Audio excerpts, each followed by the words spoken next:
mababalik pa ba po yung pera? Kulong lang ho ba ang katapat nito? Kasi pag gano'ng kadami pong pera, marami pong magagaling na abogado po, pwede po nilang lusutan po.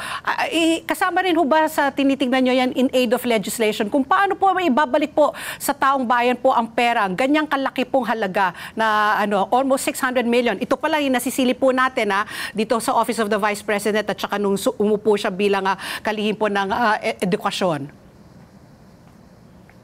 Well, I think we have procedures already for yung I think yung may balik yung pera, this is even without yung criminal case po. Kahit sa COA pa lang, kapag may notice of disallowance, ang ibig po sabihin yan ay ipinagbabawal ng COA yung pag-disburse ng pera. Kung na-disburse man ito, dapat ibalik ng parties involved. So may ganun na kapangyarihan na po yung COA. How much more pa po siguro kung may criminal case, if ever. Now, to assist that, siguro we could strengthen it, pero sa pagkakaalam ko po, case-to-case basis na lang po, we do have the proper legal framework for recovery po ng funds. Kasi wala pa ako naririnig, Kong, na may nagbalik po eh.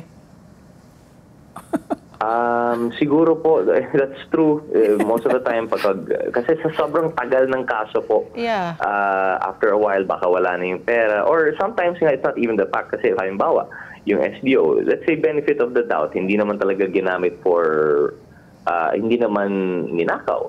Pero wrongly disbursed lang po. Diba dapat for payment of reward. Ang nangyari, ginawa for payment of medicine. Hindi na mababalik yung pera kasi binayaran na yung medicine. Yung hotel room. So, hanggang, yun nga po. Kaya nga po, for example, in this case sa CIF, may bond po kasi yung SDO.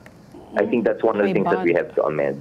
Stricter yung bond requirement. May bond requirement po yung SDO. For example, ang nabanggit sa committee hearing yesterday, ang bond po ng SDO ng OVP, she paid 8 billion for a total liability na abot 500 million. Wow. So if magkakaroon man ng problema, up to 500 million can be recovered from the bond. I think yung bond dito was from the treasury rin eh. Let's get together. 25